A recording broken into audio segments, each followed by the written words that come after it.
Assalamualaikum warahmatullahi wabarakatuh. Halo teman-teman, jumpa lagi kita pada video kali ini. Baiklah, pada video kali ini saya akan mempresentasikan mata kuliah Ekonomi Pembangunan yang mana dosen penampunya Bu Bunga Sintia Utami, SIP ME.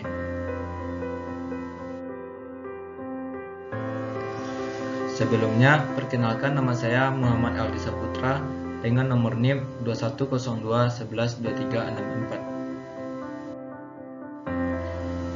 Pada video kali ini saya akan membahas mengenai pemikiran Rostow mengenai pembangunan.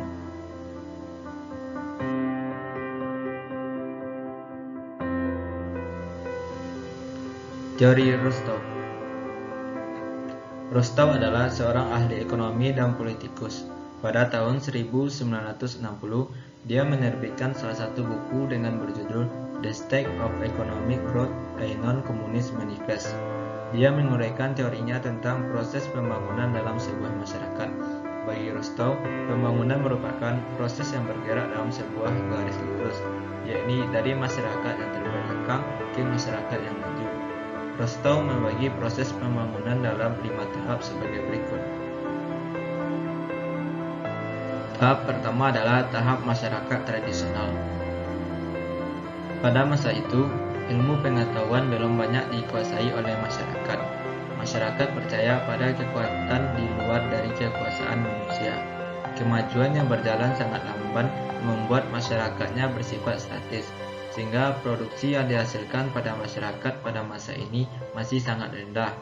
Mereka tunduk pada kekuatan alam karena belum bisa menguasai alam. Masyarakat tradisional memiliki ciri-ciri sebagai berikut. Ciri yang pertama adalah tingkat produksi per kapita dan tingkat produktivitas para pekerja masih sangat terbatas. Sebagian besar sumber daya masyarakat digunakan untuk sektor pertanian. Ciri yang kedua adalah struktur sosial dalam pertanian yang masih bersifat hierarkis, di mana anggota masyarakat kemungkinan kecil mengadakan mobilitas vertikal. Hubungan keluarga dan kesukuan sangat memberikan pengaruhnya terhadap organisasi masyarakat dan dalam menentukan kedudukan seseorang. Ciri yang ketiga adalah kebijaksanaan pemerintah pusat dipengaruhi oleh tuan tanah yang berkuasa di daerah.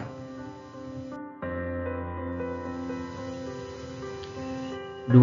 Tahap prasyarat lepas landas. Masyarakat tradisional perkembangannya sangat lambat. Meskipun demikian terus bergerak. Dengan perkembangan yang terus bergerak tadi, masyarakat pada akhirnya akan mencapai posisi prakondisi atau prasyarat lepas landas.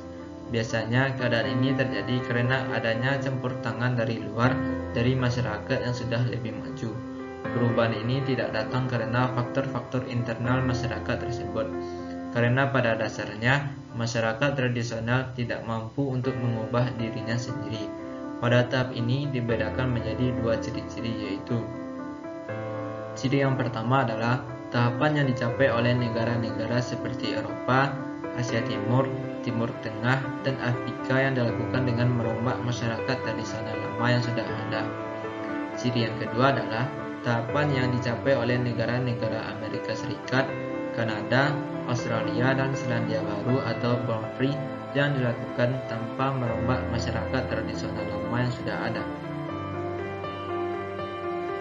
Selanjutnya kita masuk ke tahapan yang ketiga adalah tahap lepas landas. Pada tahap ini ditandai dengan tersingkirnya hambatan-hambatan yang menghalangi proses pertumbuhan ekonomi. Pertumbuhan merupakan sesuatu yang berjalan wajar tanpa ada hambatan yang berarti seperti ketika pada periode prakondisi atau prasyarat lepas landas. Ciri-ciri dari tahap lepas landas yaitu: ciri yang pertama adalah berlakunya kenaikan dalam penanaman modal yang produktif dari 5% atau kurang menjadi 10% dari produk nasional neto. Ciri yang kedua adalah terjadi perkembangan satu atau beberapa sektor industri dengan tingkat laju pertumbuhan yang sangat tinggi. Ciri yang ketiga adalah terciptanya suatu kerangka dasar politik, sosial, dan institusional yang akan menciptakan. Ciri yang keempat adalah segala gejolak-gejolak untuk membuat perluasan di sektor modern. Dan ciri yang kelima adalah potensi eksternalitas ekonomi yang ditimbulkan oleh kegiatan lepas landas sehingga pertumbuhan akan terus-menerus terjadi.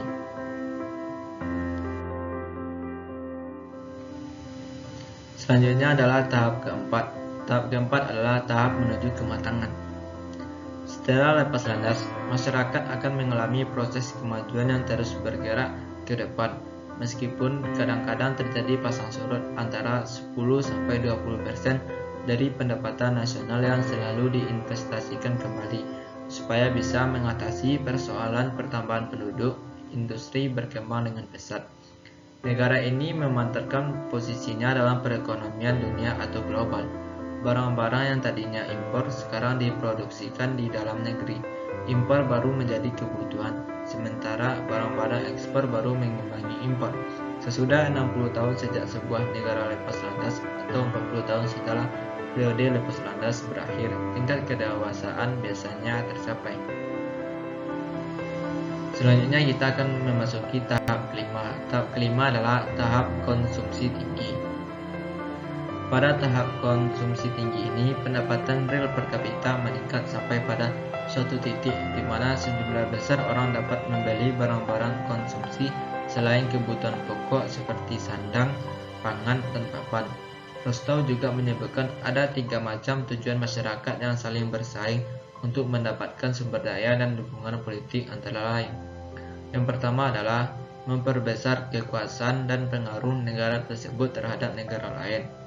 Yang kedua adalah menciptakan suatu welfare state, yaitu kemakmuran yang lebih merata kepada penduduknya dengan cara mengusahakan terciptanya pembagian pendapatan yang lebih merata melalui sistem perpajakan yang progresif. Yang ketiga adalah meningkatkan konsumsi masyarakat dari konsumsi kebutuhan primer menjadi konsumsi kebutuhan sekunder dan tersier. Selanjutnya, Rostow kemudian berbicara tentang kondisi-kondisi sosial yang melahirkan para wira swastawan ini. Ia menyebut 2 kondisi sosial, yaitu yang pertama adalah adanya elit baru dalam masyarakat yang merasa diingkari haknya oleh masyarakat tradisional, di mana ia hidup untuk mendapatkan prestis dan mencapai kekuasaan melalui cara-cara konvensional yang ada. Yang kedua adalah masyarakat tradisional yang ada cukup fleksibel atau lemah untuk memperbolehkan warganya mencari kekayaan atau kekuasaan politik sebagai jalan untuk menaikkan statusnya dalam masyarakat. Biasanya hal ini dicapai melalui kepatuhan dan kesetiaan terhadap yang berkuasa. Selanjutnya kita akan memasuki ke dalam kritikan terhadap teori Rostow. Kritikan terhadap teori Rostow. Salah satu yang berani mengkritik teori Rostow adalah yang pertama adalah Simon Kastner dari tahun 1901 sampai 1985. Menurut Kastner, teori Rostow sangat kabur dan sulit untuk diuji secara empiris. Selain itu, Kastner juga mengkritik tentang kegagalan Rostow dalam menyatakan ruang lingkup yang bagaimana teorinya berlaku.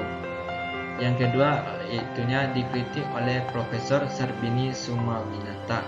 Secara garis besar, ketidaksetujuan Sumawinata terhadap teori Rostow dikarenakan teori ini kurang memperhatikan segi sosial, budaya, dan politik negara-negara berkembang termasuk Indonesia sebagai syarat untuk tinggal landas sebagaimana yang ditulis Rostow. Selanjutnya kita memasuki ke dalam perbedaan penting antara teori tahapan pertumbuhan pembangunan.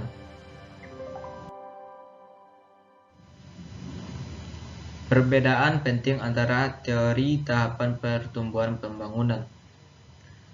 Salah satu perbedaan penting antara teori tahapan pertumbuhan pembangunan adalah lebih bersifat kuantitatif, yaitunya adanya kenaikan dalam standar pendapatan dan tingkat output produksi yang dihasilkan.